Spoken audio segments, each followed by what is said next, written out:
Shalom, shalom. Shmi Naseekh Rashee Shama, which is Chief Prince Shama of Bayeeth Ma'azahn.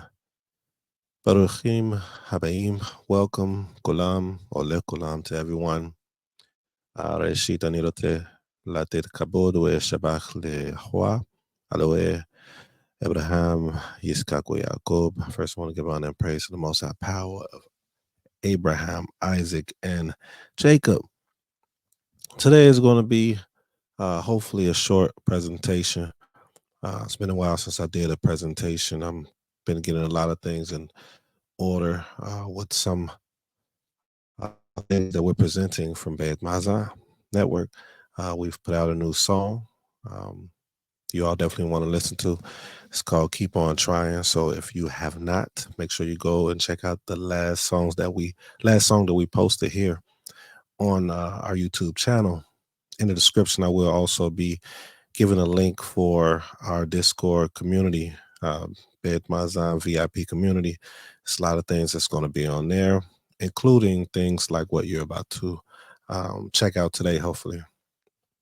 And this is the ministry portion of Bayeeth Ma'azahn where we go through the scriptures and we bring forth the contextual and cultural understanding of certain topics within the Tanakh that can help bring a little more balance in our lives, a little more alignment within our text, what was put forth before our or from our forefathers and foremothers, what they came together and got inspired and commanded by the Most High, the eternal power of Yisrael. So we want to bring forth not only music, not only different other subjects, other matters that we're going to be bringing out. Please check out the 13-minute video. We break it down in regards to what to expect from us, but we also want to make sure that we're bringing our literature forth and expounding and explaining and expressing what was the purpose of it, right? So one of the places I want to start today is in Eob. In Job. I did a lesson on this some years back, but I like bringing it back out to allow it to replant itself in our minds and kind of bring different thoughts that may have been presented or may have not been presented. So I won't hold us any while longer. We're going to be in the book of Job, chapter 1. Eob, chapter 1, and there's a few things we're going to bring out. I'll give the title of the lesson or of the presentation towards the end. This may be a part 1 of a part 2 or part 3 presentation. All right, so let's start. We're going to start at verse 1, and it reads, "There was a man in the land of Uz, whose name was Eob or Job. And that man was blameless and upright, one who feared the Most High and turned away from evil." In certain translations, it may say perfect, right? This is the word that most of us are afraid of using today in the religious sects, in Christianity, even some in the Islamic faith, Muslim faith, and also in the Israelite community. Perfect is a word that many of us are afraid to bring out, but we take that understanding from a Western understanding. When we look at how our people presented perfect, this word is tam, right, or tamim in Hebrew, and it's more so dealing with just balanced. The integrity is there, the moral capacity, the focus in the Most High. The things pertaining to what the culture deem as righteous. They're full, they're mature, whoever this individual is, in the areas that he or she is known for. And they're blameless. The problem with this is, in our society, everyone can find something to blame you about, right?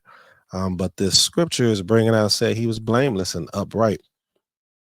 Do you really think that people are going to, it's not going to be one person that's not going to find some type of blame in you? You can keep something faithfully, consistently, and they'll find something to um, blame you in, even if it's not against what it is that was formed in your community or in the laws of the Most High.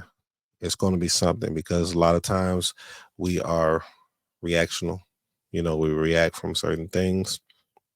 We are judgmental when it comes to what we deem is right or what is good, and inconsistent. But this individual, it says that he was blameless and upright. Let me go to this blameless word really quickly, right? Because it does say perfect in the KJV, if I'm not mistaken. But blameless is complete, right? Um, Specifically is dealing with, um, let's see, wholesome, morally and ethically pure, right? That's another word that people like. No one's pure, no one's perfect, but this isn't the way that we've been brought up, the way that we've been taught. This is not what this is speaking of. All right, let's keep going. So, and that man was blameless and upright, one who feared the Most High and turned away from evil. That's a subjective word. You know, this is why when you're dealing with the scriptures, this is according to what they deemed what was evil and what was right, what they were, instructed, what they were inspired to help them thrive as a people, to do the things that was the least detrimental to them as a people. And typically what is deemed evil is that which we want to remove from that community, from yourselves. So, but in other communities, they might think that something isn't evil. For example, you might have people that might say, they might call each other nigger and all that type of stuff, right? But then you might have someone else that don't like to be called that. They like, okay, I don't like that at all. That's foul. But according to this individual or these people, they're fine with it. You know, some women might call each other the female dog, right? But we know the word I'm talking about, right? And some may not like it. It depends upon the community and the in in this situation, in this literature, these individuals, us from way back then, this is what we deem that was righteous and what was evil. And we're going to see that as we continue reading. So he turned away from it. He shunned it. He stayed away from it. There were born to him 7 sons and 3 daughters. You're going to see this number quite often within the scripture. We all have been taught, if we are familiar with this, that the number 7 and the number 3 is a number of completion. That's another topic, but I just thought it was interesting. It says he possessed 7,000 sheep and 3,000 camels, 500 yoke of oxen and 500 female donkeys, and very many servants, so that this man was the greatest of all the people of the East.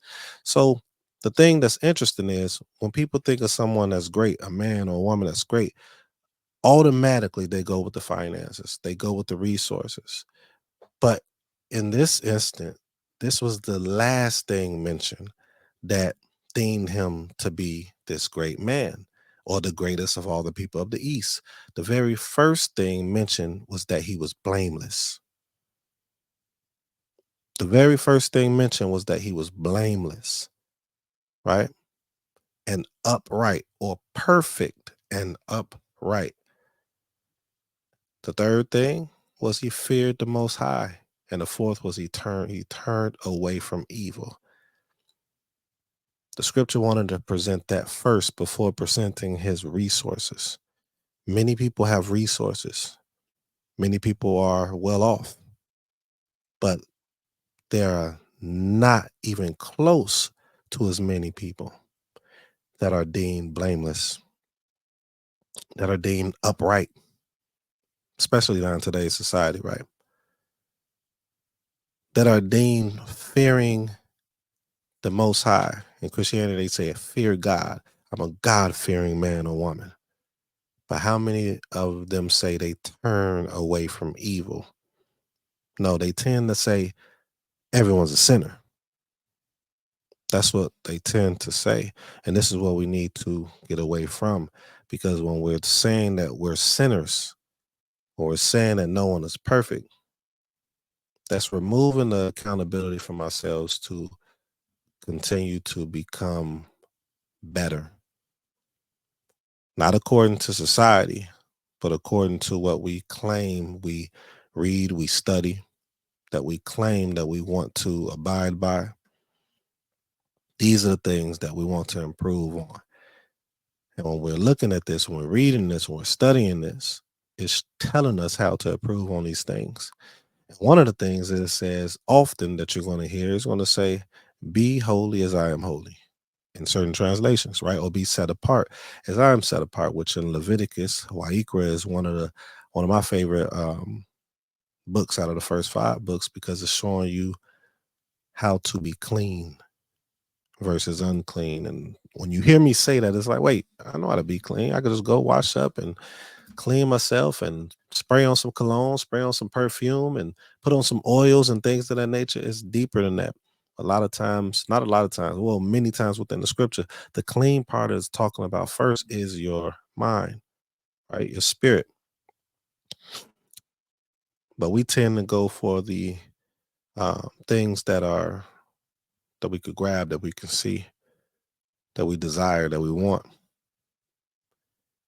And that tend to push us not only further away from the Most High, but away from those that are good for us or good around us. When we're tending to focus on those things first, right? But let's keep reading. It says, his sons used to go and hold a feast in the house of each one of his day. So this is speaking of a birthday, right? And they would send and invite their 3 sisters to eat and drink with them. And when the days of the feast had run their course, Eob or Job will send and consecrate them, right? Or sanctify them, right? In a sense. And he would rise early in the morning and offer burnt offerings according to the number of them all. For Eob said, or Job said, it may be that my children have sinned. And the translation says, and most translation says, and cursed the Most High in their hearts. Thus Eob did continually. So he did this often. This means they did a lot of feasting and partying, right? But they knew, they was born in this way.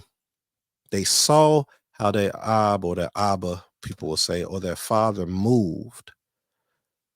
So, but they didn't go this route. In the Hebrew, it doesn't say and cursed the Most High, right? It has a word that is attributed to blessing, right? Like kneeling before the Most High and you're blessing him, barech, right?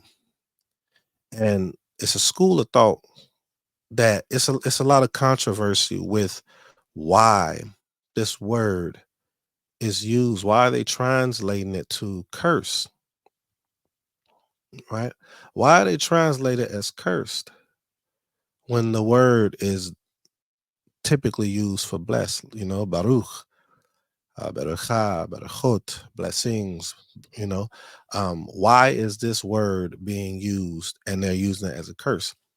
And when you kind of look into it, right, it speaks on a few different things. You ever heard someone that is you all will call foul? You all will say, oh, this is a sinner, oh man, this person ain't no good and all that. They'll say, man, well, shoot, thank the Most High or bless him, this and that. But their minds is far from the Most High. We see that through the scripture, right? You honor me with your lips, but your hearts are far from me. It talks about that in Yeshayahu, Isaiah chapter 30. You worship me with your lips, but your hearts are far from me. So you're worshiping the Most High. You're blessing the Most High, but your mind is far from the Most High, right? You disregard and you abandon everything when it deals with the Most High. You forget it all. But in front of people, you're saying these things. I want to give honor and praise when you look at all these different award shows and things like that with individuals, they're literally not living at all according to this at all. We all have our own understanding. We're moving how we move. We may have grandmothers and grandfathers or uncles and aunties or whoever that are great examples of how to move when even speaking of the Most High. This holy, eternal power who wants us to be set apart in all our movements, to circumcise our mind. It says heart, but it's talking about our thought process because what we think is kind of what we produce. So here you have this word that said that it may be, verse 5, it may be that my children have sinned and cursed the Most High in their hearts, in their mind, in their thoughts, right? You ever had somebody had a birthday and then, man, look, oh, thank the Most High. Bless his name. I done made it another day.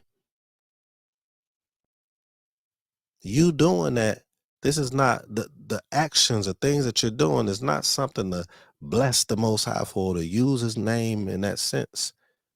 You might as well just curse it. But this is a school of thought that I don't see a lot of people speak on because a lot of people just question, like, man, why is it saying curse when it's using the word for bless? But this is one of the ways to look at this. And we'll see this when we keep reading. But keep that in mind. Eob, they're having these days, these feasts and all these different things, and they have knowledge of who the Most High is through their Ab, through their father. They understand this. So a lot of people, they're using the Most High's name. And you can only imagine that they had to know the Most High name correctly. Go back to here. But they're using it, they're speaking it, and he's coming to consecrate them, to pray, to rise up in the morning, give burnt offerings, according to all of them, it says, because they may have sinned and then bless the Most High in their hearts while sinning. It says cursed. I'm going to say it says blessed. All right. It says blessed. So it was blessing the Most High as something that shouldn't be blessing him ignorantly or purposely, which is cursing or an insult to the eternal power. It isn't sincere and knowledgeable servitude. Right? They know exactly what they're supposed to do. They have an understanding, knowledge wise, but it's an insult. It's a curse. You outwardly and verbally serve, but disregard and abandon in your mind, in your heart, because you're supposed to be functioning from your thoughts. You're supposed to be moving from what you know, and you abandon it. But you slapping the Most High in the face by saying, "Oh, bless your name." Right? Let's keep going. I'm gonna leave that alone for now. Let's keep going. Verse 6. Now there was a day when the sons of Elohim came to present themselves before the Most High. And Hasatan, right, the adversary, also came among them. The Most High said to Hasatan, "From where have you come?" Hasatan said to the Most High, "From going to and fro on the earth, and from walking up and down on it." You think that Hasatan not doing that today? Whether you believe Hasatan is an actual a being of some sort, adversarial spirit against the eternal power, which can't do anything without the eternal powers, Yah's acceptance of it being done. But if you believe that it's just adversarial, or if it's just a being, you think it's not happening today? from going to and fro on the earth. And if this is happening today, don't this mean that we have to move a certain way? We teach our children when they walking across around the streets to look both ways, not to just run out there. Why do we allow that why do we allow to go opposite when it comes to our spirituality? When it comes to protecting our mind, our mental, our spirit, we don't do that at all. And here we have it saying from going to and fro on the earth everywhere. I'm making sure that I'm hitting any and every one I can. The Most High said to Hasatan, have you considered, pay attention, my servant Eob? Have you considered my servant Eob? That there is none like him on the earth, a blameless and upright man who fears the Most High and turns away from evil. Pay attention to that verse. Have you considered my servant Eob? Most High calls Eob blameless, and the Most High says an upright man. Watch Hasatan's response. Then Hasatan answered the Most High and said, does Eob fear Elohim for no reason? Have you not put a hedge around him and his house and all that he has on every side? You have blessed the work on his hands, and his possessions have increased in the land. But stretch out your hand and touch all that he has, and he will curse you to your face. Watch this though. Let's go to Job 1:11 real quick. That word for curse is barak again. Well, that sounds weird. I see that sounds weird. How is it? Wait, he will bless you to your face? No, it gotta mean curse. We've been brought up all our lives in Christianity. We've been brought up all our lives in the Israelite community. We've been brought up in the Muslim faith that this has to be curse you to your face. I just showed an example of his Yeladim, his children, having knowledge, having understanding of this. And they're blessing the Most High in their hearts, but they're abandoning and disregarding the Most High in their mind and their thought at that same time. So he's saying that he has knowledge of you. But watch, I touch his family, he gonna be murmuring about you. He gonna be blessing you because he know who you is. He know what you've done. But his mind is going to be away from you. He's going to abandon you. Watch, right in front of you, right before you. He's going to abandon you. He's going to bless you, but not in the sense of what we believe blessed to be today. It's going to be a separation. And this same thing that Hasatan is saying that Eob is going to do is the successful thing that has happened with Israel back then, and the same thing that is happening today. We have knowledge. You know, Yeshayahu brought this out in Isaiah. He's being successful, and we're allowing it. Verse 12. And the Most High said to Hasatan, behold, all that he has is in your hand. Only against him do not stretch out your hand. Don't touch him. You can touch everything else. I'm going to show you. So Hasatan went out from the presence of the Most High. Verse 13, now there was a day when his sons and daughters were eating and drinking wine in their oldest brother's house. So they're doing this again, just feasting. Seems like that's all they do, right? And there came a messenger to Eob and said, the oxen were plowing and the donkeys feeding beside them. And the Sabians fell upon them and took them and struck down the servants with the edge of the sword. And I alone have escaped to tell you. While he was yet speaking, there came another and said, the fire of the Most High fell from heaven and burnt up the sheep and the servants and consumed them, and I alone have escaped till you tell you. While he was yet speaking, there came another and said, the Chaldeans formed 3 groups and made a raid on the camels and took them and struck down the servants with the edge of the sword, and I alone have escaped to tell you.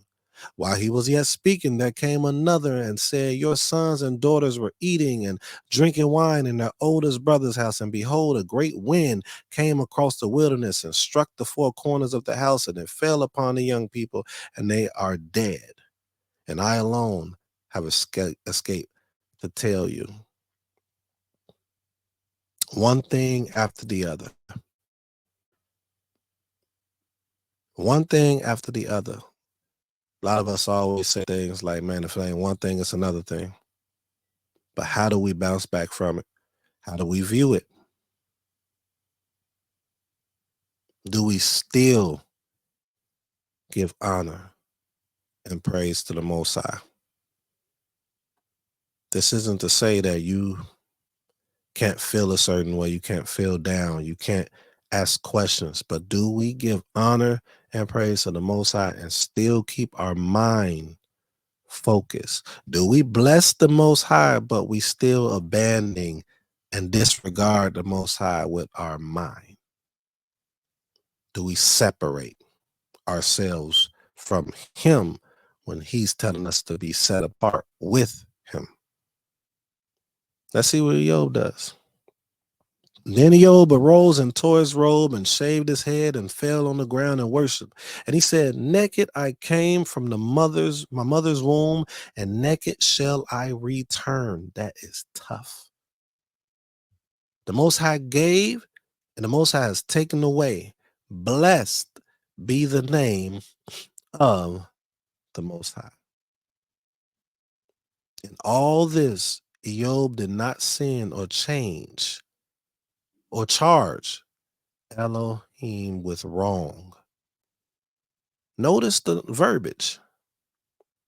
In all this, Job did not sin. Everything that took place, he did not sin after the fact or charge the Most High with wrong because of all that has taken place.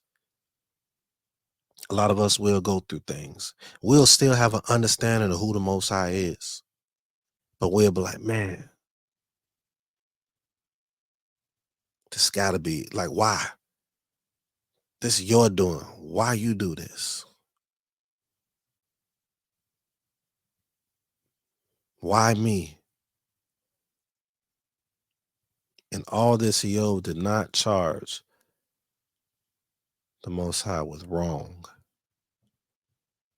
Notice that verbiage, with wrong. It didn't say he didn't complain. It didn't say that he wasn't upset. It didn't say that he didn't have any emotion. It said that he did not charge the Most High with wrong.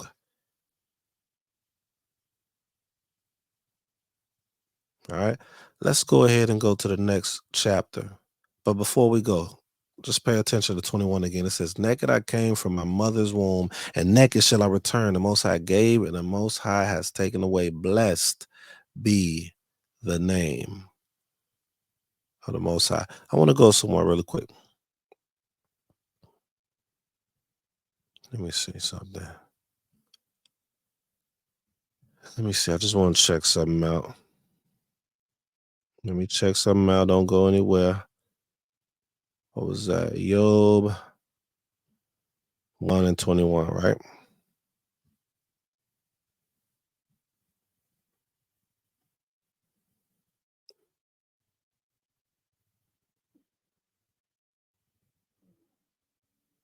All right. Let's go ahead and go to the next chapter. I just want to double check something. Here we go. Number 2. Chapter 2. All right, so before we go to chapter 2, we see chapter 1, we see that Hasatan is coming to challenge the Most High. I don't know why. I don't know why. But the the story that we're reading in Job is showing us something. It's telling us something. It's letting us know how the Most High actually feels about his servants. Those that claim to be servants that actually walk that life, walk that walk. He feels a certain way about his servants. And please pay attention to me saying that. It's very important that you all hear that I just said that. All right. Let's go to chapter 2.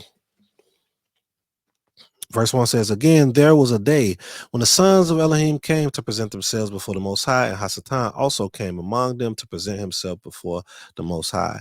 And the Most High said to Hasatan, now, for those that's watching this, the Most High is not the Most High's name.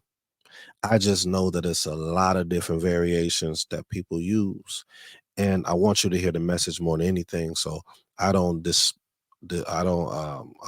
disclose what I call the Most High normally to anyone outside of my home. But I do understand that people have different ways. So I don't want you to get lost in that, and I want you to focus on the message. All right. So that's why I'm saying Most High.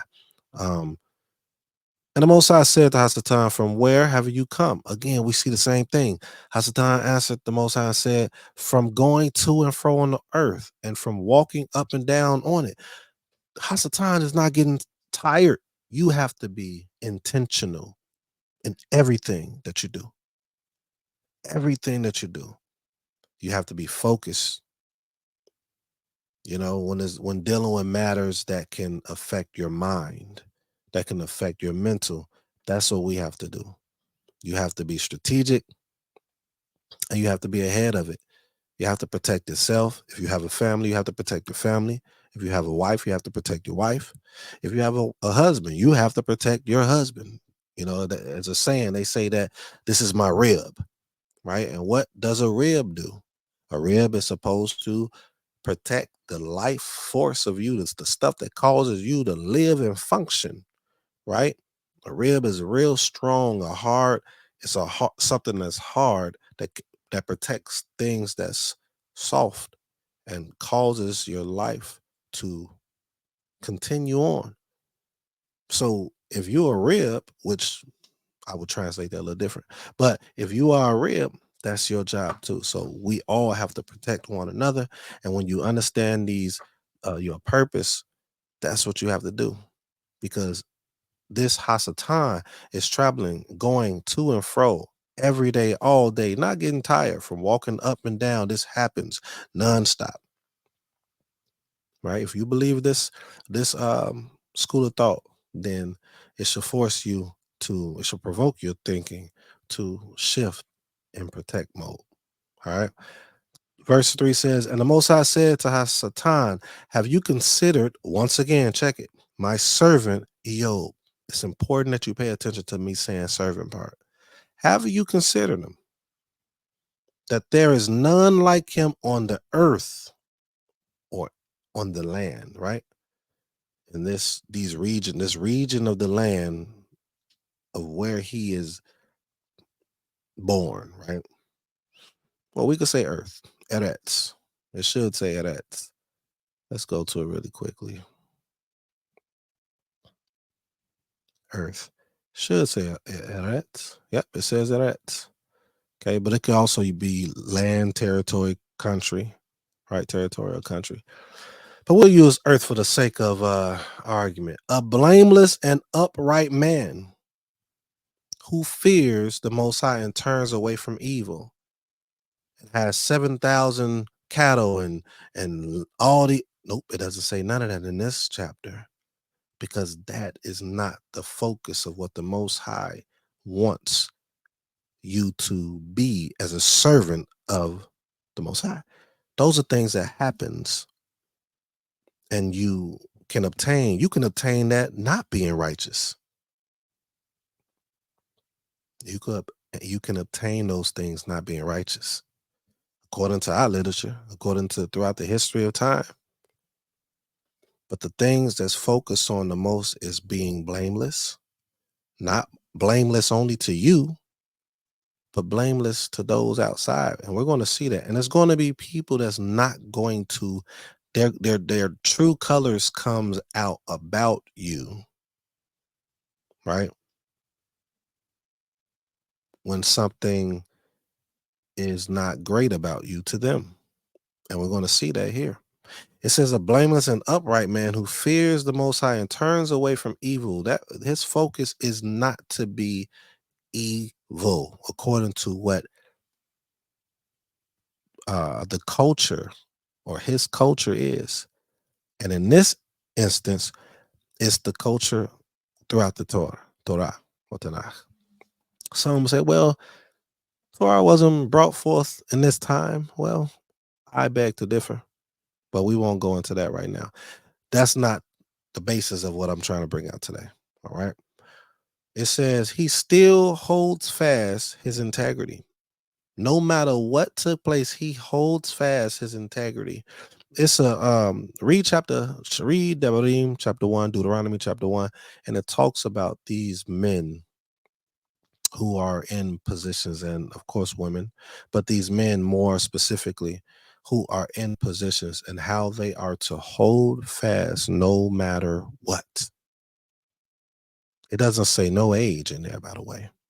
We're going to tackle that probably in the second portion, because I don't know if this is I'm going to finish this whole thing today. The second portion, you're going to see and understand why it's not about the age. And that's why I think most of us in Israel and even back then need to understand that age is not it's a focus. It's important to have an understanding of age and tutelage and, you know, of course, the decorum is formed through those of years of understanding, eldership, but more so years of understanding, because you have elders that don't have understanding. You have elders that are unrighteous or wicked. All of these different things.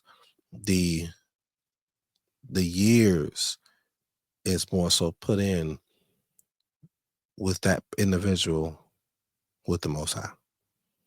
The years is also still a part of this, put in with a certain pedigree that you have built through and under someone else that was righteous as well. All these things, it's a factor, right? I can't even speak. It'll take a while for me to really break down what it entails. And if you stick with me, stick with us, you'll start hearing all of this. I'm going to bring it out. But I really want to get to this because it's about to get heavy. All right. Um, he still holds fast his integrity, although you incited me against him to destroy him without reason. To destroy him without reason. The Most High had to have what when it came to Eob?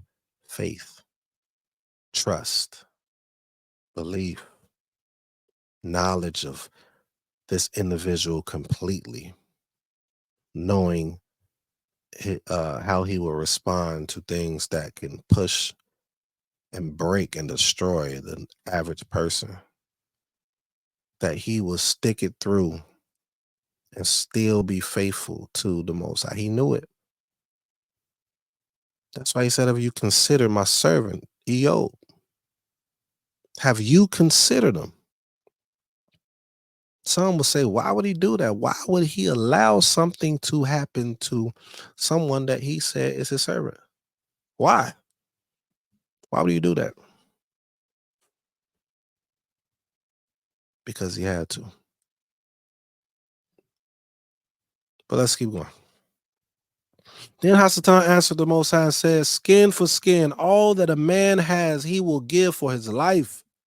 But stretch out your hand and touch his bone and his flesh, and he will bless you to your face. It says curse.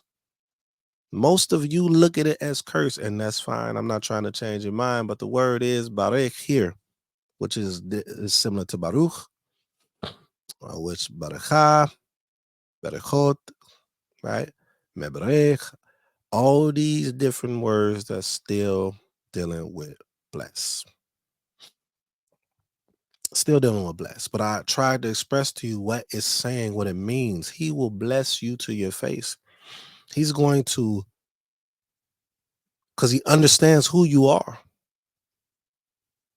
Yeah, I mean, this is the Most High. This is the eternal power. This is the creator of all. But man, it's not sincere. It's not sincere. He's going to be fake to you. He's not going to give you all of him. He's going to say that you're just completely wrong while knowing who you are. Most of you all might disagree on that portion, but that's not the basis of what I'm about to bring out. So that's just neither here nor there. It is important, but I just, I thought it was interesting to bring this part out. I don't hear it often. I do hear people wondering why, but I wanted to bring in a school of thought that maybe you can assess and go through on your own, right? But let's keep going. But he said to her, "You speak as one of the foolish women who spoke." Did I jump? I jumped. Oh, yes, I did. Let's go back to verse 6. It's likely. And the Most High said to Hasatan, "Behold, he is in your hand. Only spare his life." So Hasatan went out from the presence of the Most High and struck Eob with loathsome sores, from the sole of his foot to the crown of his head. And he took a piece of broken pottery with which to scrape himself while he sat in the ashes.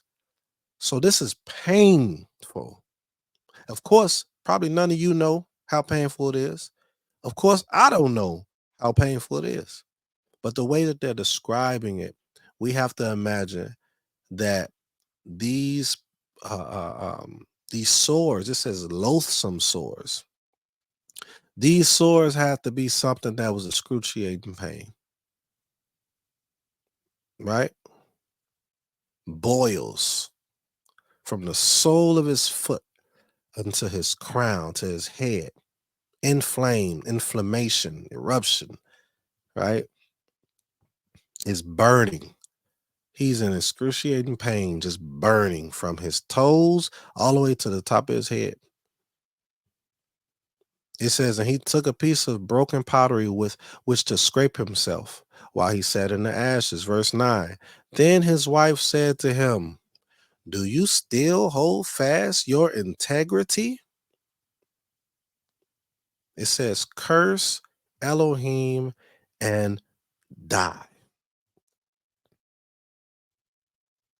This is really the only thing that we hear about is Isha, his wife. Most people, when they read this, they saying that she is unrighteous or some foul woman. But you literally don't hear nothing else about her before this. You don't hear her saying anything crazy when the stuff took place with their children. You don't see none of that. But what you do see, and you do see when he started going through what he's going through, her husband, the pain, right? Do you still hold fast to your integrity? She don't, from my perspective, she wasn't saying like, how do you have integrity still because of this?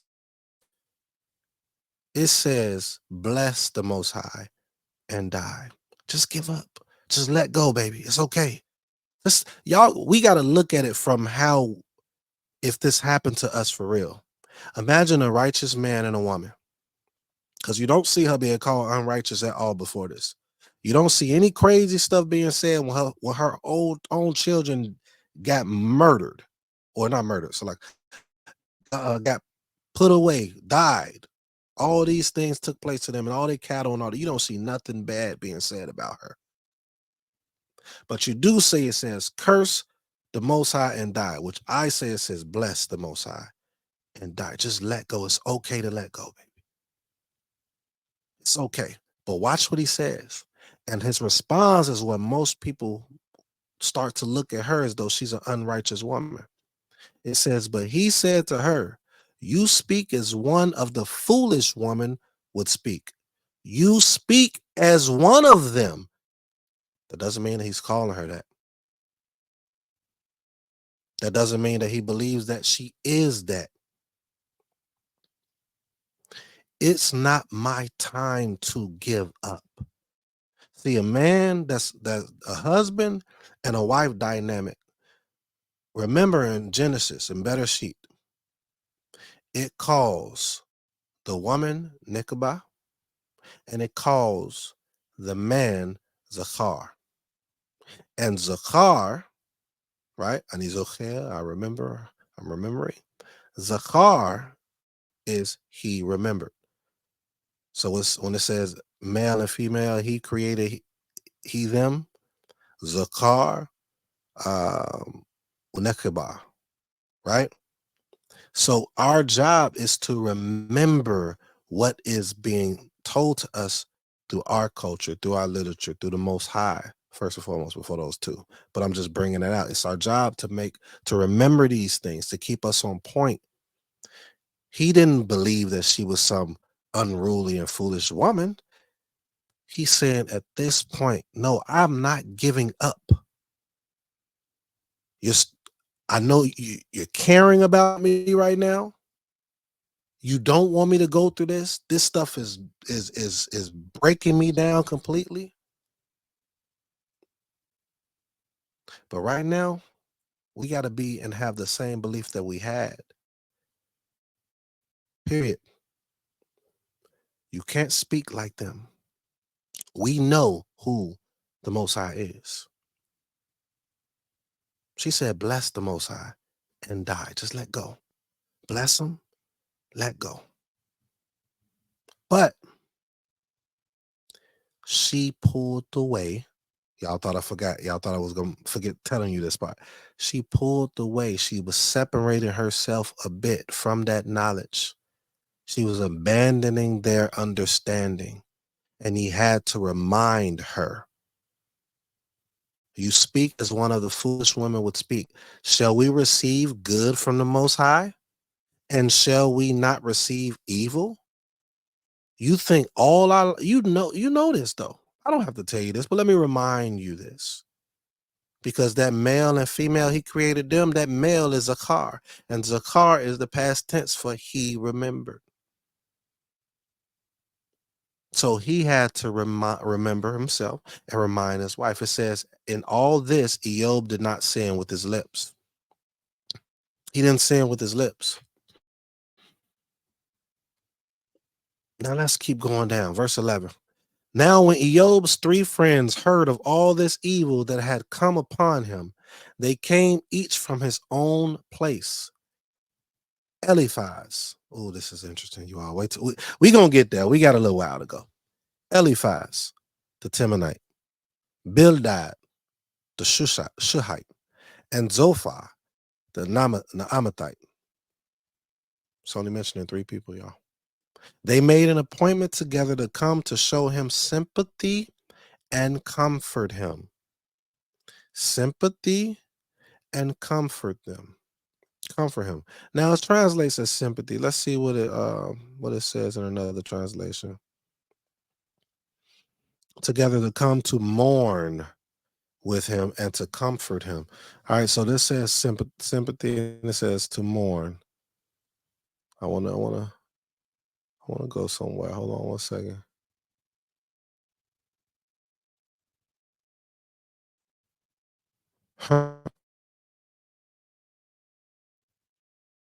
It's interesting the definitions that it has because contextually it's going to bring something out that kind of goes with this. So these translations is very interesting. The word is nud, right? And the word says waver, to wander, to flee, to disappear. It says to console, has mourn in there. But the interesting thing about this, right? They came here to comfort him, right? To have sympathy. Empathy and sympathy are 2 different things. So I'm here because this is happening to you. I don't want this to happen to you, quote unquote, but I can't fully understand because I don't really have knowledge of this situation. But we're going to see something. Let's keep going. And comfort him. And when they saw him from a distance, 12, they did not recognize him. That's how y'all know that he was just like, body was just ridiculous, right? They didn't recognize him. And they raised their voices and wept and they tore their robes and sprinkled dust on their heads towards heaven. They was just doing everything that he had did prior, right? Showing that all this love and having this sympathy and comfort him, and came and tore their robes and sprinkled dust, all this stuff. Let's keep going. And they sat with him on the ground 7 days and 7 nights, and no one spoke a word to him, for they saw that his suffering was very great. All right. So we see this, we see that Hasatan in chapter 2 came and man, did his body extreme harm. We see that it said, curse the Most High and die in all you all's translations. I'm saying that she said, bless him and die. Right? Just let go. Just stop trying to be here. And he had to remind her what and who they're supposed to be. We're not going to hear nothing about her after this until the very end, if I'm not mistaken.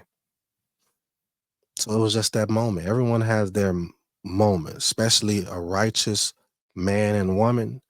They have moments, but it's the consistency of their life characters that you should pay attention to. You can't create a whole ideology. You can do what you want, but you can't create a whole ideology or a whole outlook of this individual off of how you view something that they did that you didn't like, and then address and call them something. And that's what we're going to see here. Watch. Just watch. Let's keep going. Chapter 3. Now, we're not going to go through all the chapters.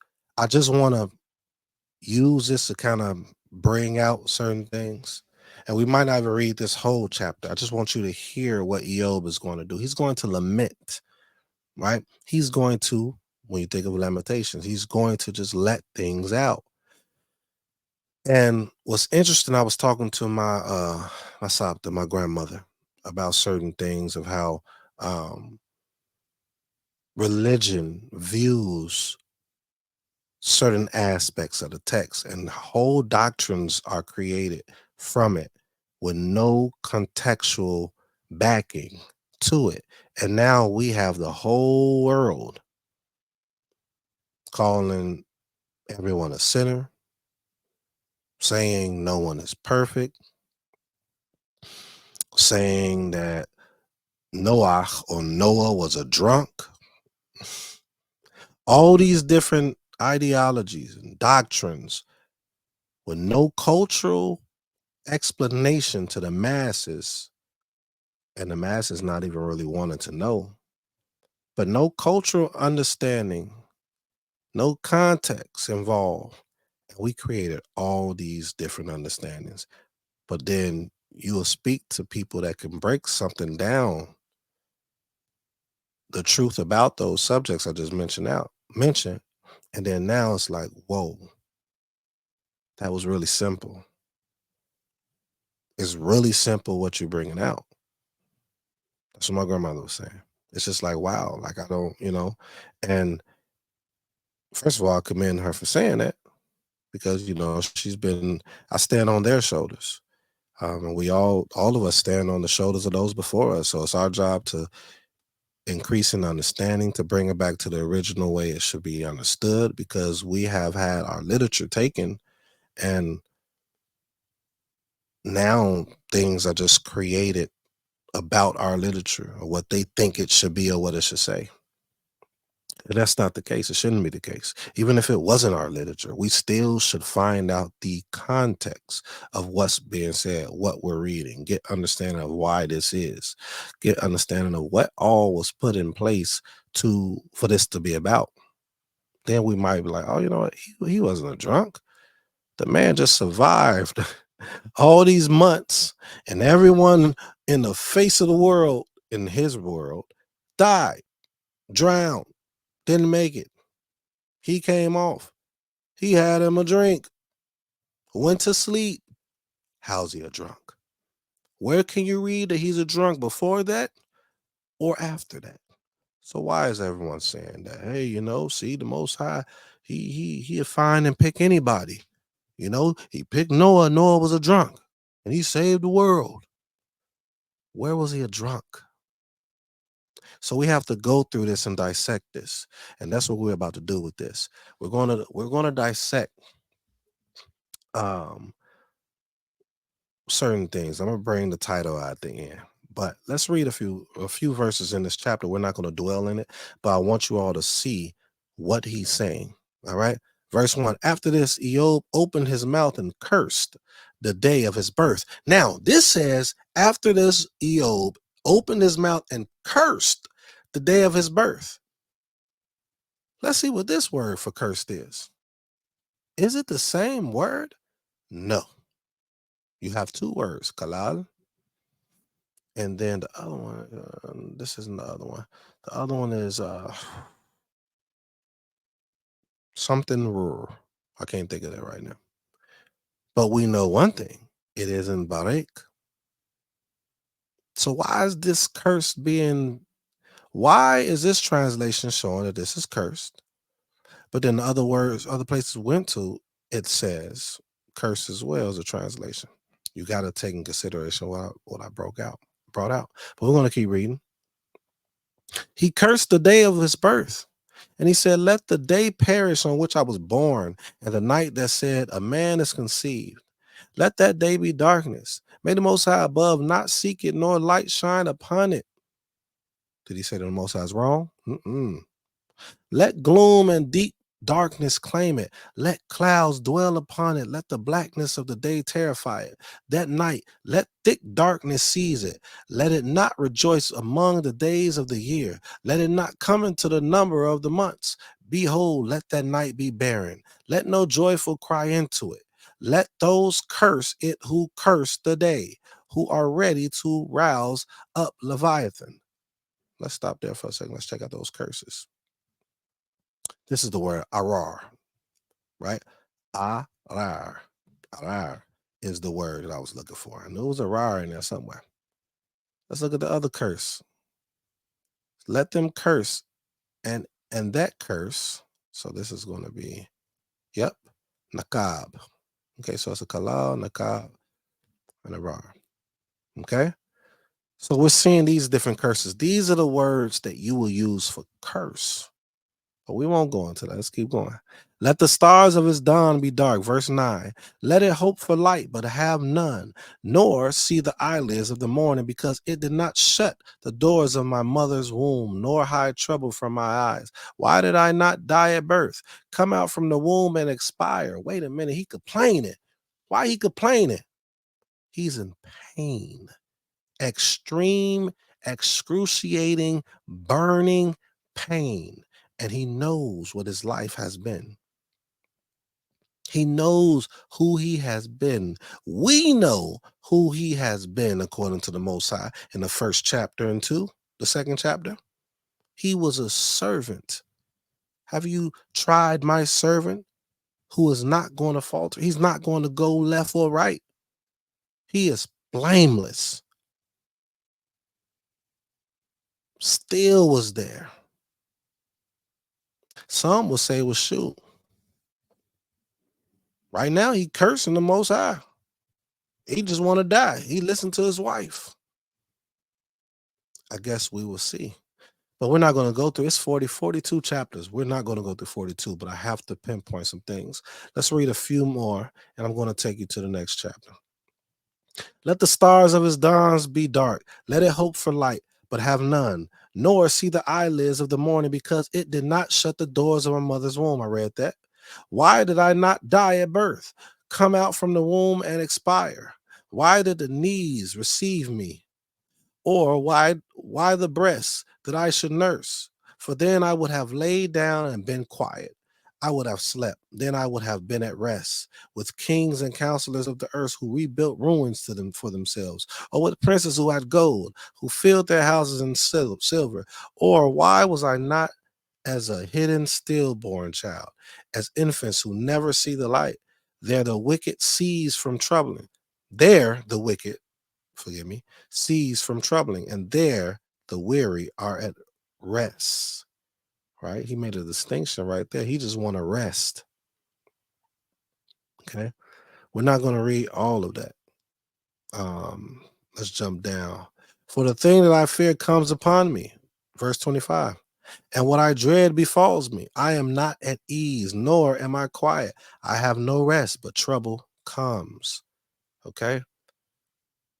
These things is really hitting him. He already lost everything outside of him. Now he's deteriorating. This is what he's doing. Okay. Now let's go into it. Watch this, you all. Chapter 4. Very short chapter, 21 verses. Just let's bear with me. Here we go. Then Eliphaz the Temanite answered and said, if one ventures a word with you, will you be impatient? Yet who can keep from speaking? Behold, you have instructed many, and you have strengthened the weak hands. Your words have upheld him who was stumbling, and you have made firm the feeble knees. But now it has come to you, and you are impatient. It touches you, and you are dismayed. Now, look, what he's saying so far, it doesn't seem like it's wrong. You have done a lot. You have taught many and strengthened many, and you can't take it. You can't take what's happening to you. But wait a minute, I thought they came to comfort him. Didn't they come to have sympathy and comfort him? They rent their clothes and all that stuff, right? But watch where it's about to go, because in the beginning part, it doesn't seem like he said anything wrong too much. Is not your fear of the Most High your confidence, and the integrity of your ways your hope? Now he's challenging whether he fears the Most High or not. Well, that confidence that you had before, and the integrity of your ways your hope, right? Speak on your ways often. Or if you don't speak on it, you act like you doing great things. Watch this though. Remember who that remember who that was innocent ever perished. If you was innocent, you're not gonna perish, right? Or where were the upright cut off? As I have seen those who plow iniquity and sow trouble reap the same. So those who dig into being sinful, into iniquity, they're sowing and reaping the same thing that's happening to you. So now they're challenging his integrity. Now they're challenging whether or not he was even righteous to begin with. This same stuff is happening to you. By the breath of the Most High, they perish, and by the blast of his anger, they are consumed. The roar of the lion, verse 10, the voice of the fierce lion, the teeth of the young lions are broken. The strong lion perishes for lack of prey, and the cubs of the lioness are scattered. Now a word was brought to me stealthily. Watch this. This is what happens in religious organizations, what's about to happen right here. This is what happens in Christianity. This is what happens in the Muslim faith. I'm not saying all the individuals that are righteous and sincere and are moving in the ways of which they believe is the right way, and they're consistent, and and their consistency is based upon the literature. I'm not talking to you. But watch what he does. Now a word was brought to me stealthily. So something came and spoke to him. My ear received the whisper of it, ambit thoughts from visions of the night. So he was asleep when this happened. He was dreaming. When deep sleep falls on men, dread came upon me and trembling, which made all the bones shake. A spirit glided past my face. The hair of my flesh stood up. It stood still, but I could not discern its appearance. Remember, in the first two chapters, two chapters, Hasatan said he goes to and fro. He moved up and down. And now you have in Job chapter 4, verse 15, this man says, a spirit glided past my face. The hair of my flesh stood up. It stood still, but I could not discern its appearance. A form was before my eyes. There was silence. Then I heard a voice. And it said this, watch this. Can mortal man be in the right before the Most High? Can a man be pure before his maker? Even in his servants, he puts no trust. And his angels, he charges with error. Wait a minute. Wait a minute. Hold on. We're gonna try to find this. That was chapter 4. Let me. So in verse 1, chapter 6. Oh, chapter 8 says, and the Most High said to Satan, have you considered my servant Job, that there is none like him on the earth, a blameless and upright man who fears the Most High and turns away from evil? Okay. We see that in chapter 1. We see that in chapter 1. Let's go to chapter 2 really quickly. Chapter 2 says, and the Most High said to Satan, have you considered my servant Job, that there is none like him on the earth, a blameless and upright man who fears the Most High and turns away from evil? He still holds fast his integrity, although you incited me against him to destroy him without reason. And there was a place in here that I read that said something about pure. I forgot what verse it was. I didn't write that down. I should have wrote it down for you all.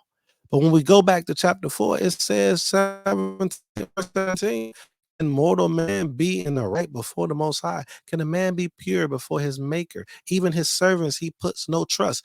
The Most High said that he trusts them. The Most High showed that he trusts them in the first 2 chapters. And throughout the text, we understand that this is false.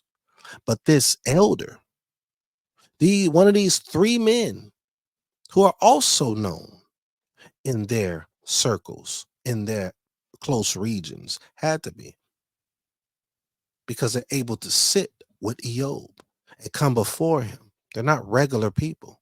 And then it's 3 of them, but it's not really 3. It's another one there present. But he said, a spirit glide past my face, verse 15, through the visions.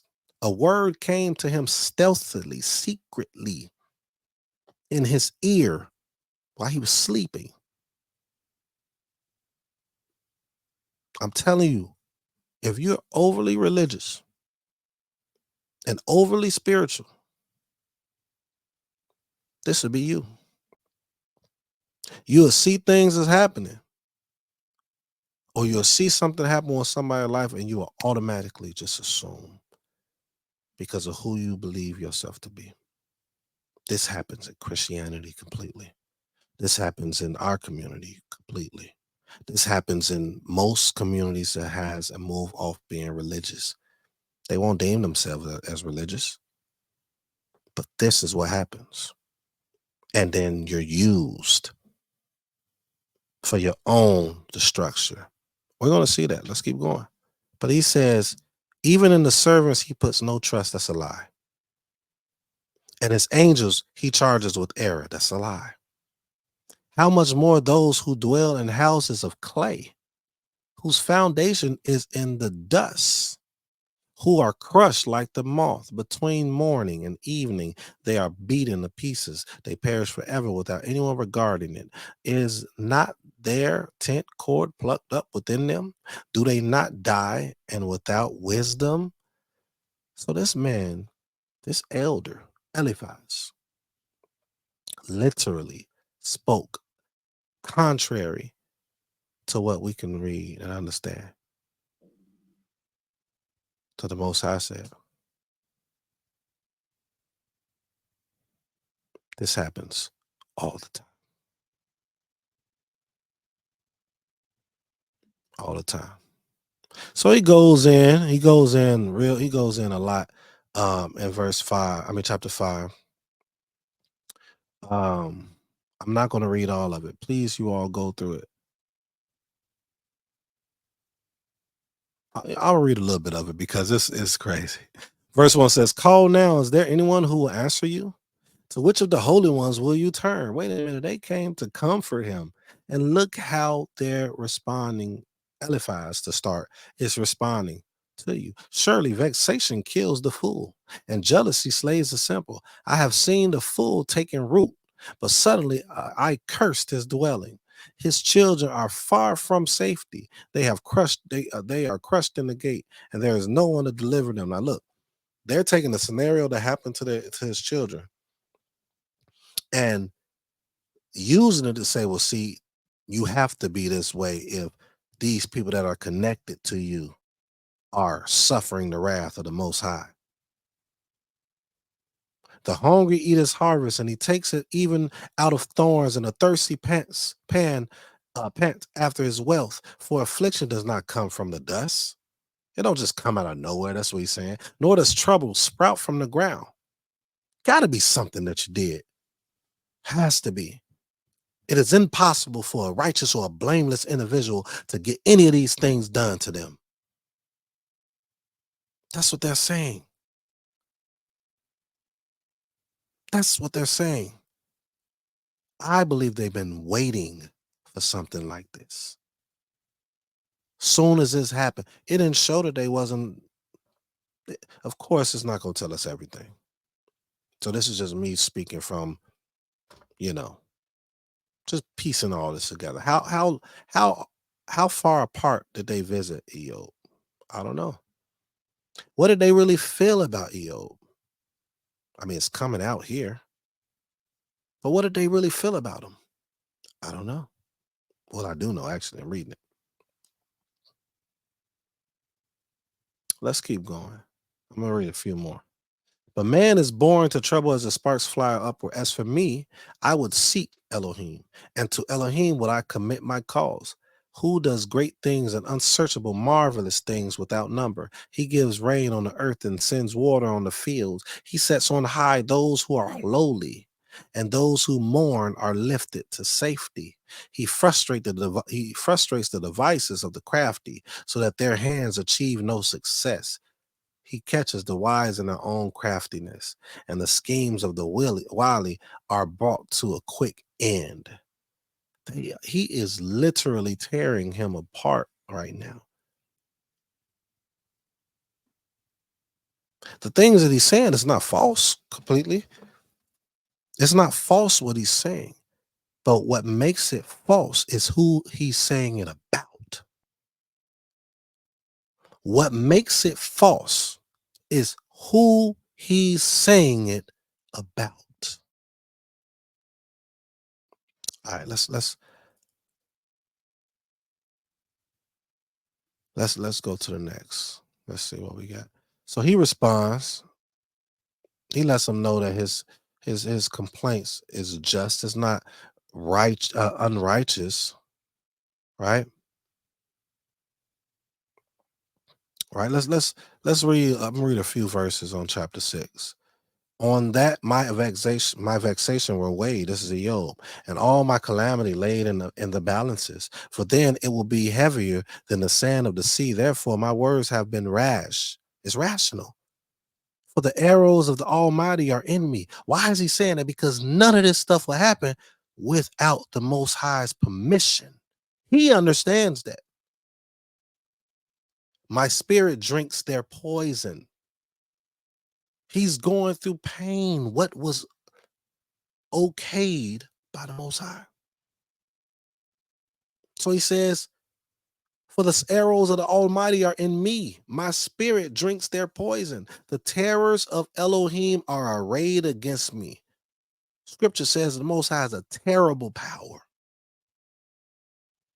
That's what the scripture says. He's not saying nothing different.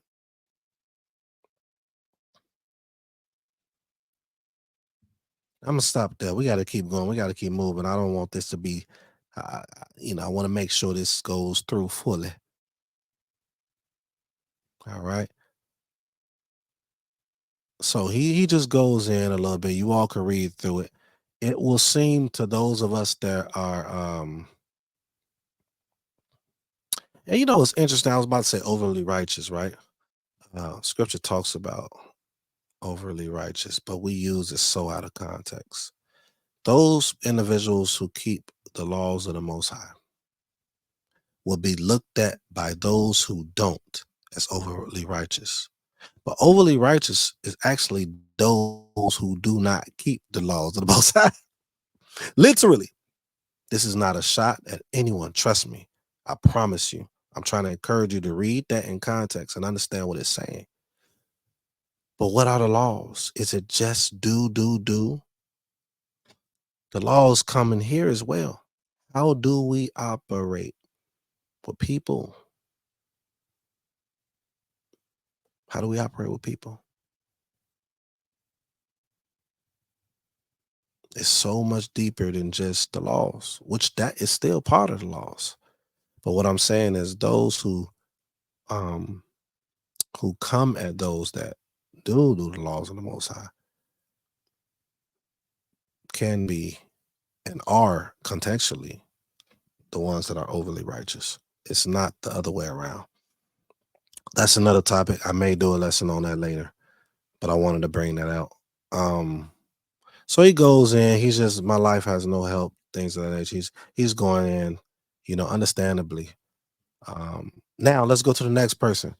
I'm not going to read all of it. I just want to go to the individuals real quick. We want to go through it.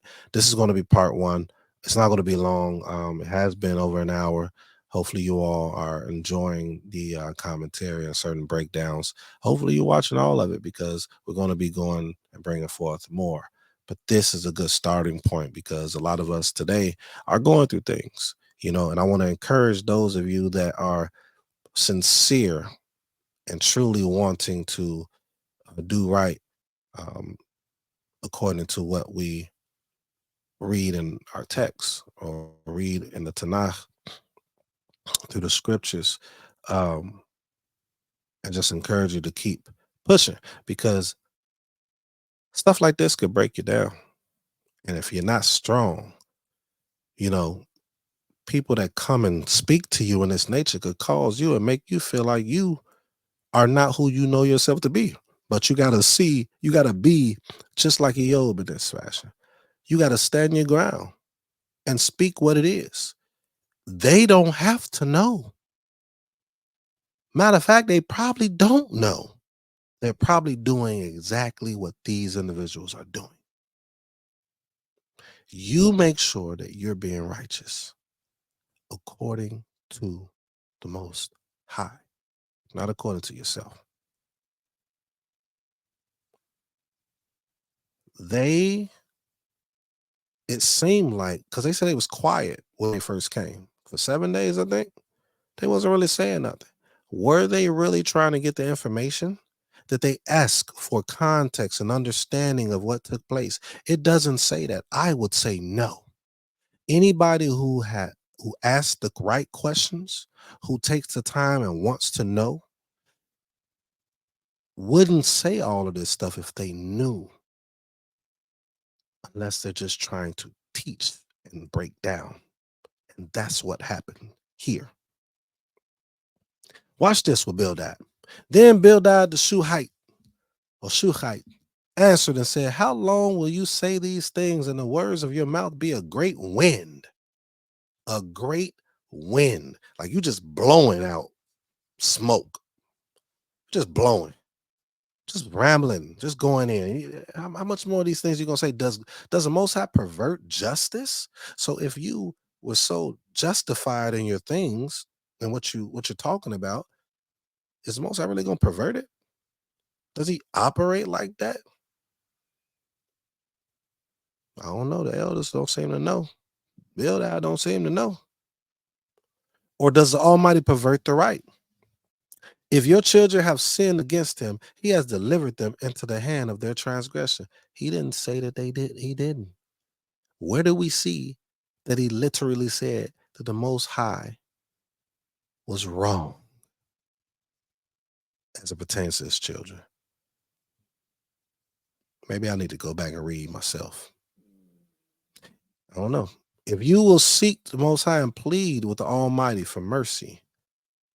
So now we know that The first individual basically think that he need to plead for mercy. Now we see the second one is saying that you need to seek the Most High and plead. He's saying all this. You need to do this. You don't see this in yourself. That's what he's doing. That's exactly what he's saying right here. If you will seek the Most High and plead with the Almighty for mercy, if you are pure and upright, surely then he will rouse himself for you and restore your rightful habitation. I don't think I need to read anymore with this guy. I pray that the Most High, you know, have mercy on them. I'm gonna keep reading through some other stuff, but he literally said, if you so pure, that's how he speak. This is how they speak. If I was just saying in this time right now, man, if you so pure and you upright, then the Most High gonna pull it back from you.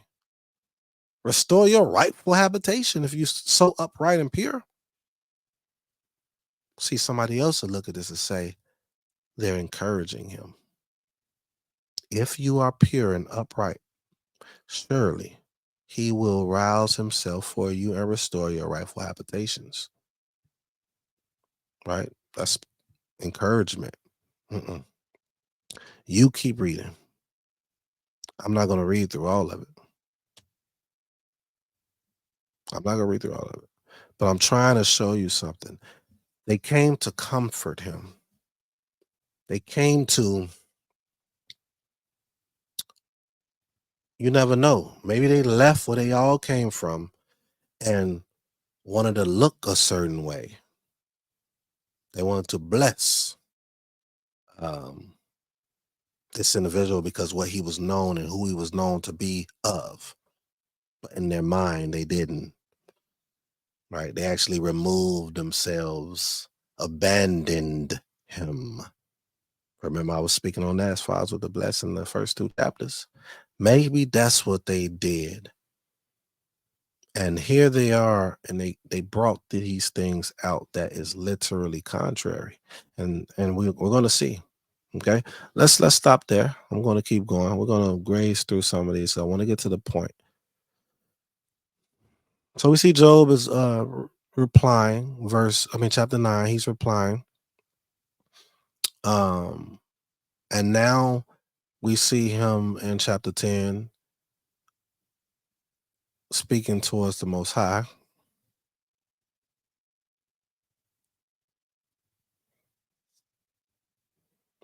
Right? He's going through a lot, and we're so, us as individuals who claim to serve the Most High and um or do sincerely, we miss certain points, and we don't think people could do this. Why? Because we don't think we're good enough to do this. Moshe did this. Abraham did this. They all did it differently, but they all still did the same concept. They challenged the Most High because they were able to, because they all was righteous. And they didn't challenge in some negative way that we view it, but we view it that way when we're reading this because maybe that's within us. Maybe, I don't know. But if you know who you are in the Most High, you're able to come to the Most High in the manner that they did. And I only could say that due to what we see the outcome being and how the Most High still responded to them. We have to understand that and understand that contextually. We have to. Well, you don't have to. It's up to you, but we should. All right. Here we go. Let's go to Zafar. Then Zophar, the Naamathite, answered and said, should a multitude of words go unanswered and a man full of talk be judged right? Whoa, they are at him. I thought all three of them came to comfort him. Didn't we read that these three came and comfort him? They tore their clothes and all this stuff, put dust and things like the ashes in their face. That's what they did. He said, so what's happening is they not liking what he's saying. Since he's saying this, Now he's viewed a certain way because it's different than what I don't know. He says, should a multitude of words go unanswered and a man full of talk be judged right? Should your babble silence men? And when you mock, shall no one shame you? So they're thinking he's mocking them because he's telling the truth, because he understands what the truth is. But in their view, they don't see that. We see this often today. This was often done back then. Look at what the prophets came and how they were treated, Yirmiyahu or Jeremiah, by the men that was high in status in that time. This stuff is nothing new. Nothing new. And if we understand the consistency of the text, the culture of the individuals and the people that were deemed righteous and or unrighteous, or the people that was the remnant of a remnant, because that's the farthest you could go. Those are the ones who was the righteous of the Most High, the remnant of the remnant. We see that. For you say, my doctrine is pure and I am clean in the Most High's eyes. Man, if we said that today, which some of us can say that, but people are afraid to speak in that manner. People are afraid to say, I'm not a sinner.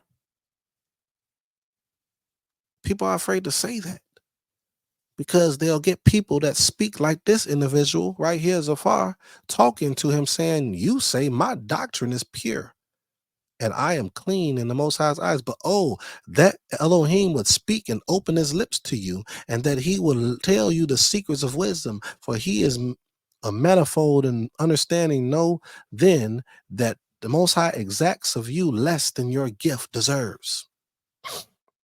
Can you find out deep things of Elohim? Can you find out the limit of the Almighty? It is higher than the heaven. What can you do? Now, what he is saying is not wrong, but he's saying it to the wrong person. What he's saying, some of the things is not wrong, for he knows worthless men. When he sees iniquity, will he not consider it? But a stupid man will get understanding when the wild donkey's coat is born a man. If you prepare your heart, you will stretch out your hand toward him. If iniquity is in your hand, put it far away and let not injustice dwell in your tents. This stuff is not wrong, but he's saying it to the wrong person. And for them, they're not aware to know it. This is facts. We speak too quickly based upon our emotions. It's okay to have emotions, y'all. It's okay to have it. But just be balanced in your emotions. Just understand what you're talking about. And they do not understand what they're talking about. Let's keep going. Chapter 12, he replies. We're not going to go through. I just want to get to some stuff. Then you go into 13. Then you go into 13. We're going to read a little bit of it. Behold, my eye has seen all this. My ear has heard and understood it. What you know, I also know. I am not inferior to you. What you know, I also know. I am not inferior to you. He's letting them know. I know this stuff that you're saying. I know it. I'm not inferior to you, but you believe I am. Maybe you always believed that I was. Maybe you waited for this moment. I don't know.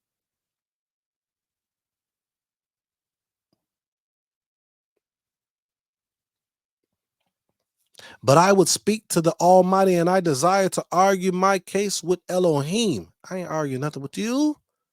That's what he said. As for you, you whitewash with lies. Worthless physicians are you all. Oh, that you would keep silent, and it will be your wisdom. It will be wise of you to just be quiet.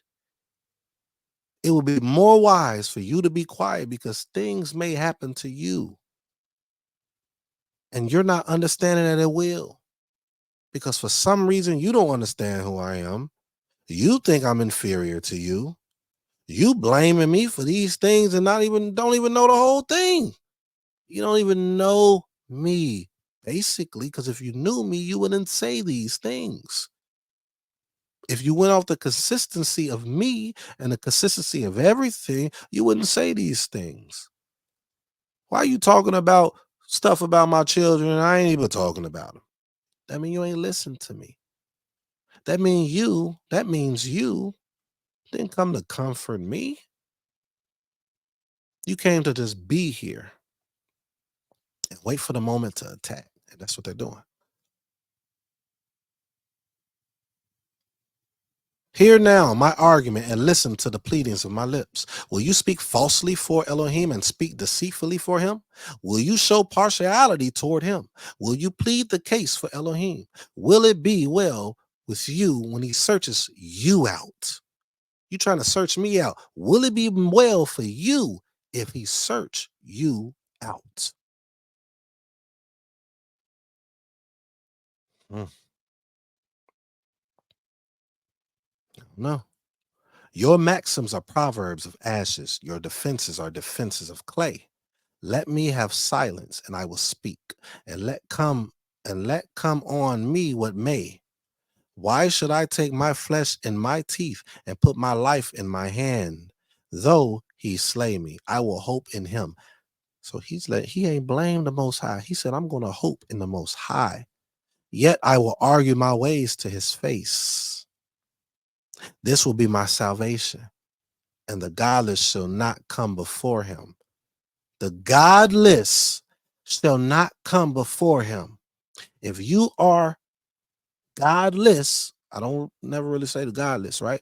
But basically, if you are lawless, if you're not set apart in the way that he told us to be set apart, you not coming before him. Keep listening to my words and let my declaration be in your ears. Behold, I have prepared my case. I know that I should be in the right. Who is there who will contend with me? For then I would be silent and die. He confident. They will look at him as though he's confident. Literally. He literally said, ooh, only grant me two things and I will not hide my face from your face. Now it was verse 18. Behold, I have prepared my case. I know that I should be in the right. How many are my iniquities and my sins? 23. Make me know my transgression and my sin. My transgression and my sin. Why do you hide your face and count me as your enemy? Will you frighten a driven leaf and pursue dry shaft? For you write better things, 26, against me and make me inherit the iniquities of my youth. You put my feet in the stocks and watch all my paths. You set a limit for the soles of my feet. Man wastes away like a rotten thing, like a garment that is moth eaten. So he literally, he's saying they've been watching him. They're waiting for something. But let's stop there. Let's jump. So Eliphaz accuses him. He comes back. He accuses him of not, being who he says he is. Let's keep going. We got to go. I want to make sure I don't go past the 2-hour mark. And look, man, I'm gonna read this one, y'all. There's 22 verses. I got to read it. Then Job answered and said, I have heard many such things. Miserable comforters are you all. Miserable comforters. I said it when we first started reading. Up until he know that they're not comforting him. So what do you say? So windy words have an end, Oh, what provokes you that you answer? I also could speak as you do. If you were in my place, I could join words together against you and shake my head at you. That's what they're doing. People are waiting for this, you all, but you have to stay firm, confident, righteous, balanced, intentional. Some people say diligent within the Most High. Nothing can move or should move that as long as you stay in order with the Most High.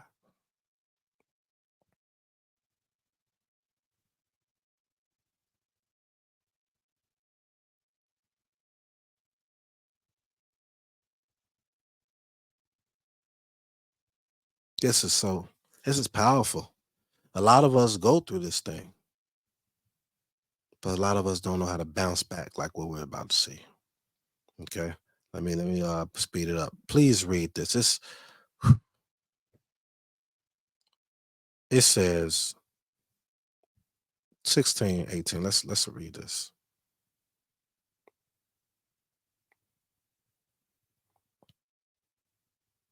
Let's read this.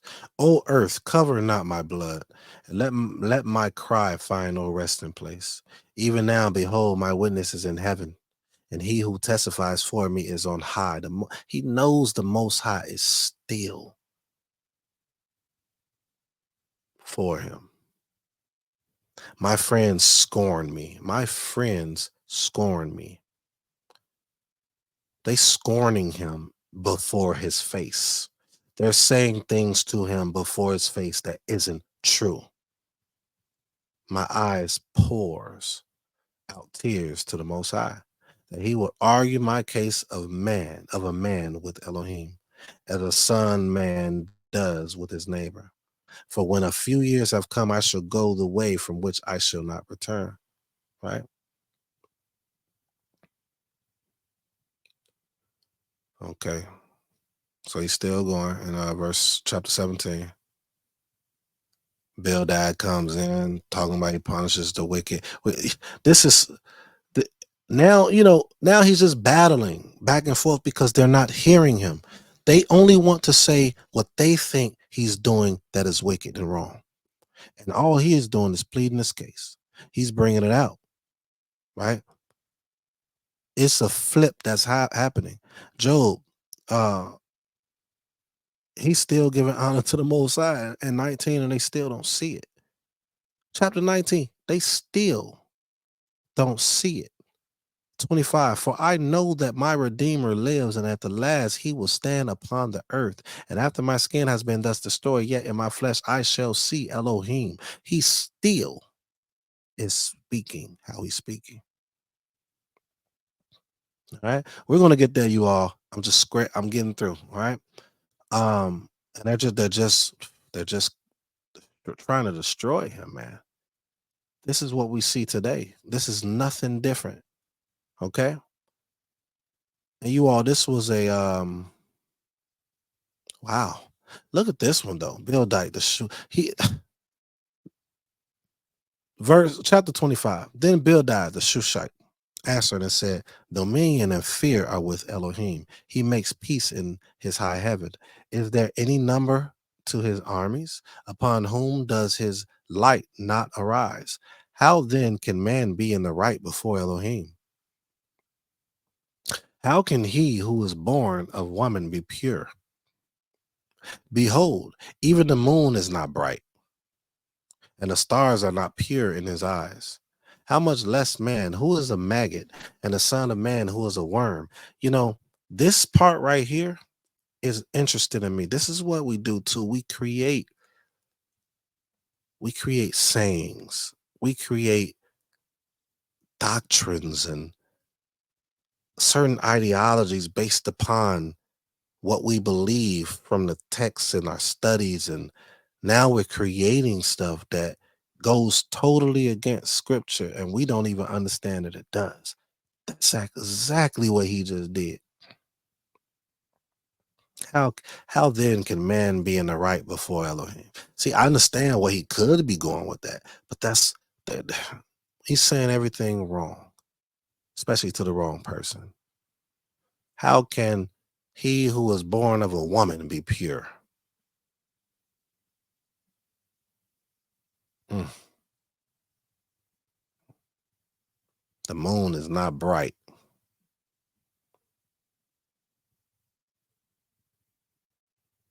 All right, so let's keep going. I'm trying to get down to the end. He goes into 27 saying he's basically his integrity is intact. The Most High is unsearchable. I'm just reading what the caption say up there because I'm not going all the way through. But we get into what I want to go to. All right, here we go.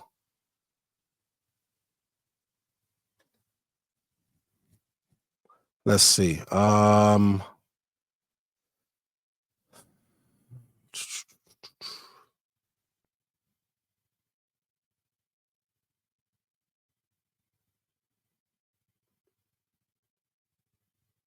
Wow.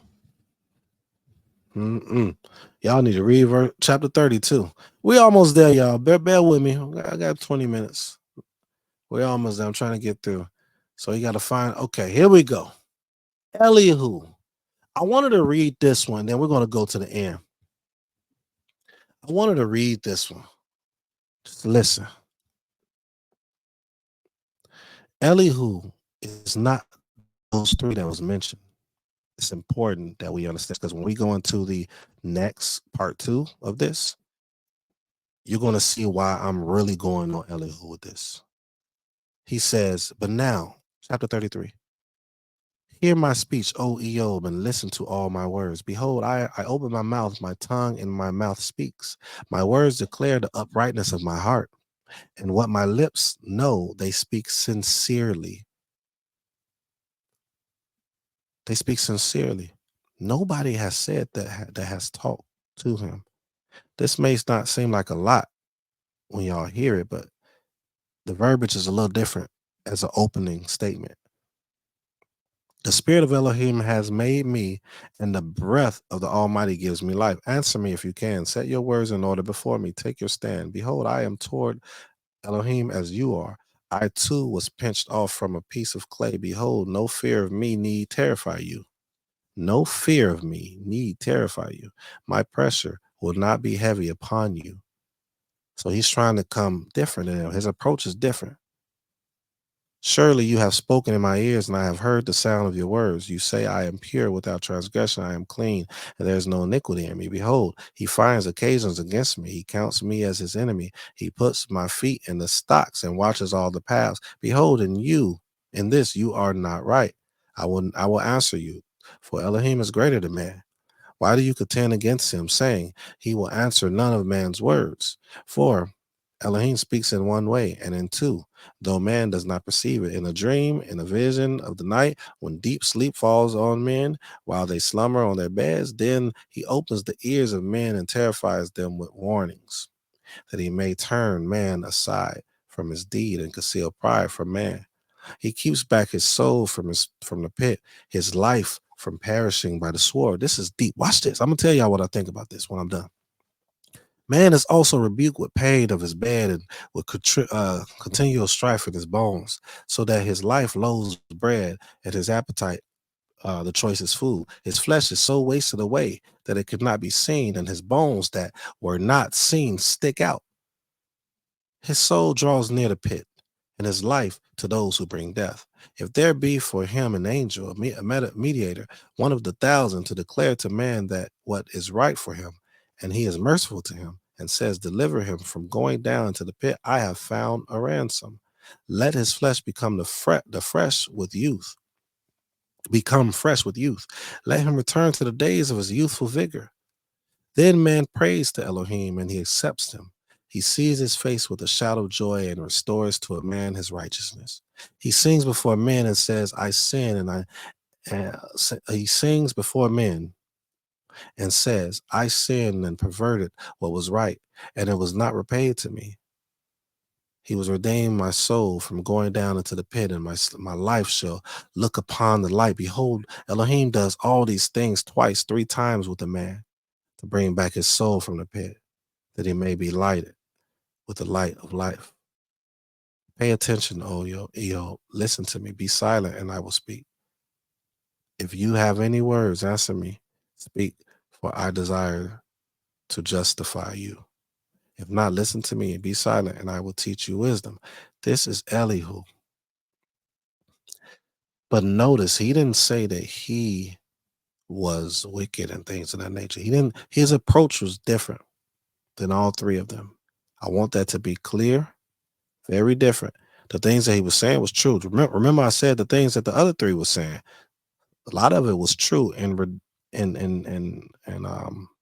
from a standpoint of just it being right. It wasn't wrong, but it was for the wrong person. He didn't really attack Eob at all, technically. Let's keep going. But yeah, he goes into it. He goes, I'm not going to read all of this.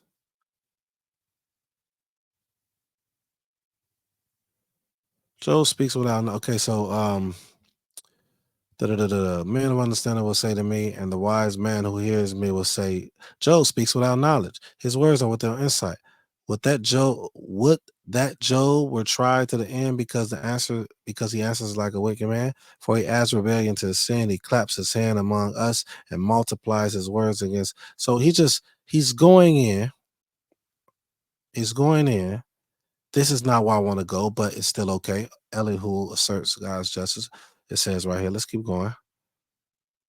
Now he condemns Eob. But let's see how he condemns him. Let's see. Elihu answered and said, do you think this to be just? Do you say it is my right before Elohim that you ask, what advantage have I? How am I better off than if I had sinned? I will answer you and your friends with you. Look at the heavens and see, and behold the clouds, which are higher than you. If you have sinned, what do you accomplish against him? And if your transgressions are multiplied, what do you do to him? If you are righteous, what do you give to him? Or what does he receive from your hand? Your wickedness concerns a man like yourself, and your righteousness a son of man. Because of the multitude of oppressions, people cry out. They call for help because of the arm of the mighty. But none says, where is the Most High, my maker, who gives songs in the night, who teaches us more than the beasts of the earth and makes us wiser than the birds of the heavens? There they cry out, but he does not answer because of the pride of evil men. Surely Elohim does not hear an empty cry, nor does the Almighty regard it. How much less when you say that you do not see him, that the case is before him, and you are waiting for him. And now, because his anger does not perish, and he does not take much note of transgression, Job opens his mouth in empty talk. He multiplies words without knowledge. Now, this was a younger guy. I would say someone that was under the tutelage of one of those three. Okay, and he's bringing good things out. In that last one, I would say that he was out of pocket, but I can't go against what Scripture says. So let's get to the end. Okay, let's get to the end. We're going to go. What I want you all to do, those that's watching, because it's coming to the 2 hour mark, and I want to get to the end. Read 38. Read 39. The Most High. Um, the Most High challenges Eob, but not in a way that it's being taught. It's not from a. It's the same way that Eob had to remind his wife. The Most High had to remind Eob, but that does not mean Eob was wrong. We will read this, and most people do read it and think that, okay, well, see, he had to be wrong because the Most High is reminding him he's um he's answering him, things of that nature in chapter 38 and 39. All right, let's read 40. And the Most High said to Job, shall a fault finder contend with the Almighty? He who argues with Elohim, let him answer it. And Eob answered the Most High and said, Behold, I am of a small account. What shall I answer you? I lay my hand on my mouth. I have spoken once, and I will not answer twice, but I will proceed no further. Right? He's still obedient. He understands. But we can't fathom that. We can't fathom that. We can't fathom that we're able to do that.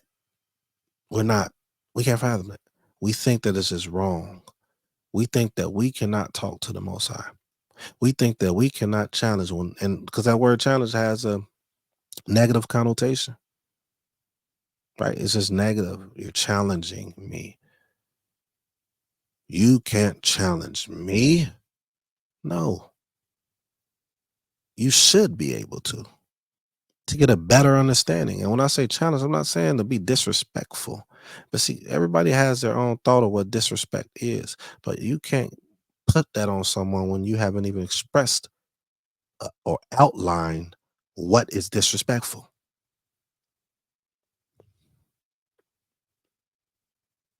All right, we're gonna skip 40. He still let them know. Here's the final chapter, y'all. Here we go. 42 and 1. Then Eob answered the Most High and said, I know that you can do all things, and that no purpose of yours can be thwarted. Who is this that hides counsel without knowledge? Therefore I have uttered what I did not understand, things too wonderful for me, which I did not know. Hear, and I will speak. Hear, and I will speak. I will question you, and you make it known to me. I had heard of you by the hearing of the ear, but now my eyes sees you. Therefore I despise myself and repent in dust and ashes. Right? So he had a question. I will question you, and you made it known. You won't know an answer unless you ask a question. And sometimes that question can be taken the wrong way by mortal men. But the Most High understands. The Most High understands this question. And what makes Eob special is even though Most High say he was blameless, perfect, he was able to still say, I repent. I repent. Even though we're about to see something that's going to be said, he still repented. I just want to make sure look, I repent. I won't do that again. That's what repent means, to turn from what you did and don't do it again. So he's basically saying, I'm not doing that again. I spoke once. I'm not going to speak twice. I asked my question. You gave me an answer. I'm not doing it again. I repent. I'm going to turn from that. I don't have to ask that again because I know now. That's what that means. But watch this. 42 and 7. After the Most High had spoken these words to Eob, the Most High said to Eliphaz the Temanite, my anger burns against you and against your two friends. What about the third one? What about the young guy, Elihu? For you have not spoken of me what is right, as my servant Job has. I thought he didn't have trusted servants. He still calls him his servant, even though you think he did wrong. Now, therefore, take 7 bulls and 7 rams and go to my servant Eob and offer up a burnt offering for yourselves. And my servant Eob shall pray for you, for I will accept his prayer not to deal with you according to your folly, for you have not spoken of me what is right, as my servant Eob has.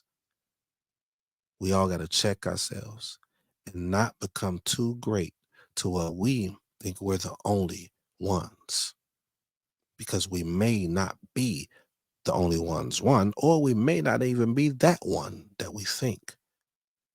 We should always be open and always have an understanding that someone else may know, and it may not be someone your age. It could be someone younger than you. It could be someone older than you. You won't know unless the Most High shows you, and you got to be willing to and be open for the possibility that this person is who this person says he or she is.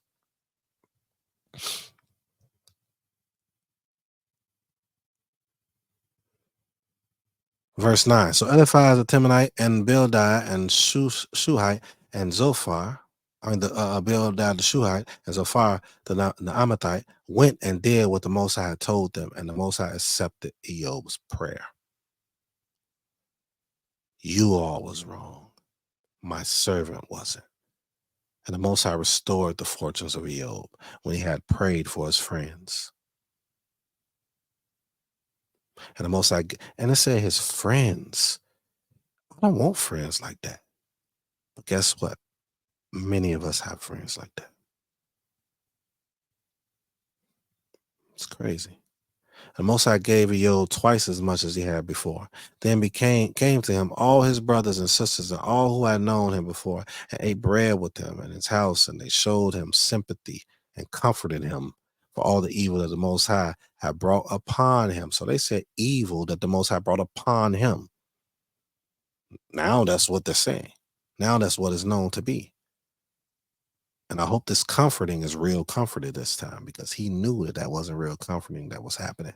What came from those individuals, which stemmed from Eliphaz, the ringleader, who had that dream of that spirit coming through him and talking to him and saying that he doesn't trust his servants and his angels, which was so false.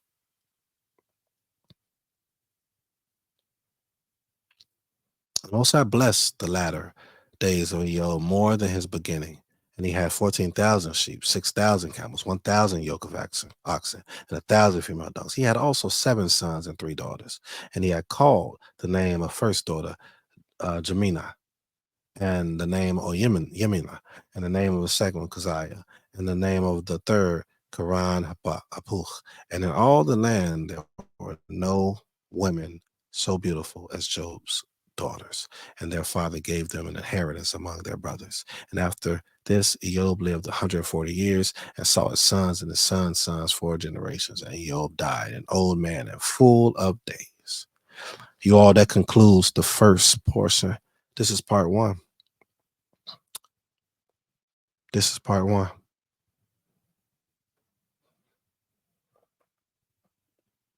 And the name of this title is Misplaced Humility. Misplaced Humility. And that's what was the case with these 3 friends. But we're going to find out a couple more things in part 2 and bring something else out. And we may go on to a part 3, but it may just stop at part 2. All right. So I hope you all enjoyed it. I'm going to put a link at the bottom of the video if I share this whole video. I'm put a link in it. I want you all to, if you're interested, to come into our community, Bayeeth Ma'azahn VIP community. It's going to be a lot of things on there. Especially our music. We released a new song called Keep On Trying, me and my wife. It has R&B flavor, but the messages are always dealing with building a community, man and woman, provoking thought, things of that nature. So it's not your typical R&B. So please leave a comment. Let us know what you think about it. Just go and find that. It's 3 minutes and 26 seconds on the video, so you'll know that's the song. We have more to come, and all of those things that we have to come will be answered if you click the link on Discord and come into the community, and you'll see. So I hope that you enjoyed this, and we look forward to seeing you all soon. Look forward to seeing your comments and your reactions in regards to this. All right, may the Most High bless and guard those of you who seek his face, seek his ways, and seek his laws with sincerity. Shalom. Shalom lekolam.